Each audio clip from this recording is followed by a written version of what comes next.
السلام علیکم ورحمۃ اللہ وبرکاتہ۔ دوستو، آج ہم جس کتاب کی اسٹڈی کرنے جا رہے ہیں وہ کتاب بہت ہی مقدس ہے اور ہندو مذہب کی سب سے مقدس کتاب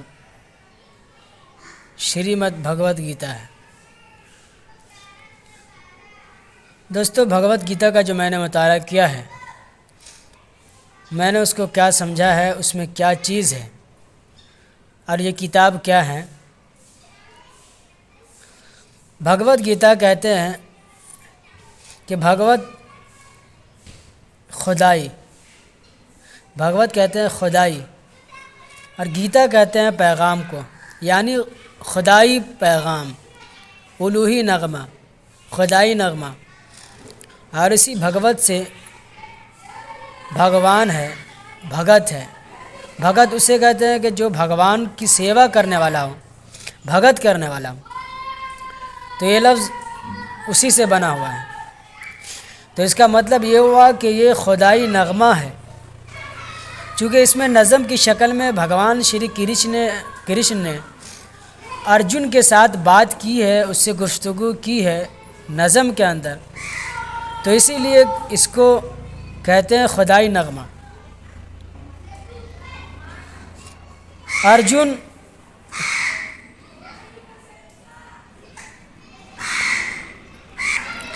ارجن کون تھا؟ یہ ایک پوری لمبی سٹوری ہے۔ بھگوان شری کرشن یہ ہندو دھرم کے سب سے رسپیکٹ بھگوان شمار ہوتے ہیں۔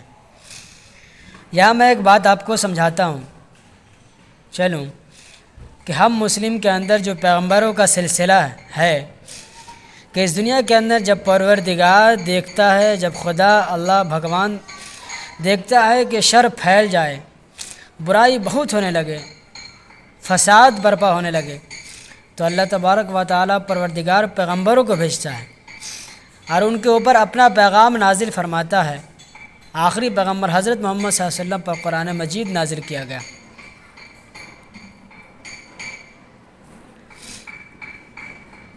مکہ کے اندر جو ظلم و ستم اور اتیاچار ہو رہا تھا، آپ اس کو روکنے کے لیے حضور صلی اللہ علیہ وسلم کو بھیجا گیا تھا اور انسانیت کو ظلم سے نجات دینے کے لیے حضور صلی اللہ علیہ وسلم کو بھیجا گیا تھا۔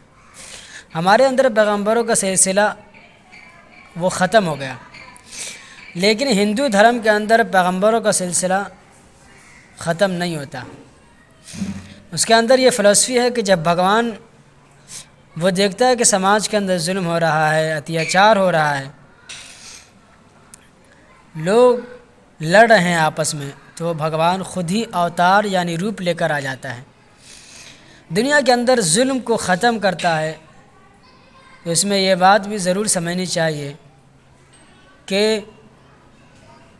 کوڑو اور پانڈو کی جو جنگ ہوئی تھی، اس جنگ کے اندر جب وہاں پر اس طرح کی صورتحال تھی اور ارجن اپنے دل ڈوب گیا تھا کہ اب میں کیا کروں، مجھے کوئی حل نظر نہیں آ رہا ہے، سامنے بھی اپنے ہیں، ادھر بھی اپنے ہیں، ظالم جو اتیاچار کرنے والے ہیں وہ بھی اپنے رشتہ دار ہیں اور یہ بھی اپنے رشتہ دار ہیں، میں کیا کروں، کس کے پاس جاؤں، کیا مجھے ان کو مارنا چاہیے یا نہیں مارنا چاہیے؟ تو پھر وہاں پر بھگوان شری کرشن نے ان سے کہا کہ یہ تمہارے اپنے نہیں ہیں، یہ تو ظالم ہیں، یہ تو انسانیت کا قتل کرنے والے ہیں، انسانیت کا قتل کرنے والے، انسانوں کو ٹکڑے ٹکڑے میں بانٹنے والے، وہ تمہارے اپنے نہیں ہو سکتے، تمہارے اپنے ہرگز نہیں ہو سکتے، تمہیں ان کے خلاف لڑنا ہے اور ان کے خلاف اسٹرگل کرنا ہے۔ آپس میں جو گفتگو ہوئی تھی اسی کو بھگوت گیتا کہتے ہیں۔ اس بھگوت گیتا کے اندر صرف یہی بات نہیں ہے، بہت سی چیزیں ہیں کہ جس کو شری کرشن نے رہنمائی کی ہے، جس کے شری کرشن نے ہمیں گیان دیا ہے کہ تمہیں یہ کرنا ہے اور یہ نہیں کرنا ہے۔ چند چیزیں میں آپ کے سامنے رکھتا ہوں، مثلاً صفائی کے لیے، یعنی سامنے کی صفائی، ظاہر کی صفائی، باطن کی صفائی، اندر کی صفائی۔ اپنے سامنے کی صفائی تو یہ ہے کہ اپنے علاقے کو صاف ستھرا رکھنا ہے، اپنے لباس کو، اپنے کپڑے کو، اپنے بستر کو صاف ستھرا رکھنا ہے، اپنے سماج کو صاف ستھرا رکھنا ہے، اپنے کپڑے کو صاف ستھرا رکھنا ہے، اور اندر کی صفائی پہ بہت زور دیا گیا ہے۔ اس کے اندر کی صفائی تو یہ ہے کہ آپ کے دل کے اندر کسی کے لیے ظلم نہ ہو، کسی کے لیے حسد نہیں ہو، نہ کسی کے لیے نفرت ہو، کسی کے لیے بغض نہ ہو، کسی کے لیے عداوت نہ ہو، کسی کے لیے دشمنی نہ ہو۔ یہ سب آپ اپنے اندر سے نکال دیں۔ دوستو، آپ دیکھتے ہیں کہ آپ کے ایک انسان جو بظاہر بہت خوش ہو، اس کے پاس مال و دولت ہو، لیکن اس کا اندر بے چین ہو، اس کے اندر آگ لگی ہوئی ہو، تو وہ ارد گرد کبھی سکون نہیں دے سکتا، وہ سماج کے اندر کبھی اچھا فرد نہیں بن سکتا۔ تو اس کے اندر یہ زور دیا گیا اس کے اندر کہ اپنے اندر کی چیزوں کو صاف رکھنا ہے۔ اگر کسی کے ساتھ اچھائی اور بھلائی کر دیتے ہیں تو اس کے کرنے پر، اگر آپ نے کسی پر احسان کر دیا ہے تو آپ کو اسے بدلے کی امید نہیں رکھنی چاہیے۔ اس کے اندر ایک بہت خوبصورت قول یہ ہے، کہتے ہیں کہ سونے اور چاندی اور جواہرات سے آدمی بڑا نہیں بنتا، بلکہ جو مٹی اور پتھر کو بھی سونے جیسے سمجھتا ہے وہی مہا پرش بنتا ہے۔ انسانوں میں فرق نہیں کرتا، سماج کے اندر ڈیوائیڈ نہیں کرتا، بلکہ وہ اپنے عمل کو، اپنے کرم کو اس لیے کرتا ہے کہ مجھے اس کا کوئی فائدہ نہیں ہو یا نہ ہو، مجھے تو اپنے انسانیت کو، پوری انسانیت کی سیوا کرنی ہے۔ اگر میں یہ کروں گا تو بھگوان اور پروردگار خوش ہوگا۔ دوسری چیز جس میں بتایا گیا ہے کہ آپ کا کردار جو ہے ایسا ہو کہ اگر کوئی دیکھے تو کہتے ہیں کہ یہ شخص کبھی جھوٹا ہو ہی نہیں سکتا، ایسا لوگوں کو کا خیال ہونی چاہیے۔ دوسری چیز یہ ہے کہ آپ کا سوچنا، آپ کا برتاؤ، آپ کا رویہ، آپ کی فکر، وہ ساری کی ساری انسانوں کی بھلائی کے لیے ہونی چاہیے۔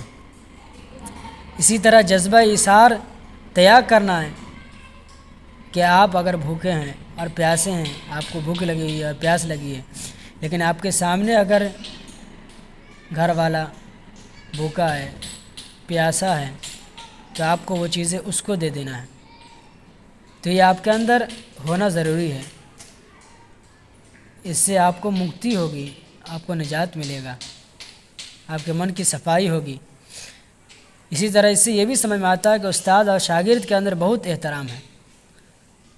بتایا اس میں کہ ارجن سوال کرتے ہیں، پھر آگے ان کو جو جواب ملتا ہے اس میں ایک بہت احترام کا پہلو نظر آتا ہے۔ شلوک 9 ہے، شلوک 9 میں بتایا گیا ہے کہ جب وہ ایماندار، خیرخواہ، دوست اور دشمن، حاسدوں، نیک، پاپیوں کو بھی ایک ہی من سے دیکھتا ہے تو وہ شخص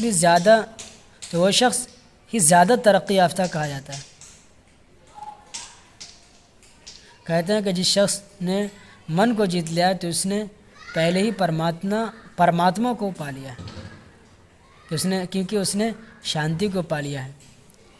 ایسے شخص کے لیے سکھ، دکھ، گرمی، سردی، ذلت وغیرہ سب کے سب برابر ہیں۔ حضرت علی رضی اللہ تعالیٰ عنہ فرماتے ہیں، من عرف نفسہ فقد عرف ربہ، جس نے اپنے نفس کو پہچان لیا تو اس نے اپنے رب کو پہچان لیا۔ آگے بھی ہے، آگے کہتے ہیں کہ اے ارجن، جو زیادہ کھاتا ہے، جو بہت کم کھاتا ہے، جو بہت کم سوتا ہے یا جو بہت زیادہ سوتا ہے، اسے سمجھنی چاہیے کہ اس کے لیے یوگی بننا ناممکن ہے۔ دوستو، جتنے بھی مذاہب ہیں امن و شانتی کا پیغام دیتے ہیں۔ دعا ہے کہ پوری دنیا میں امن و شانتی قائم ہو۔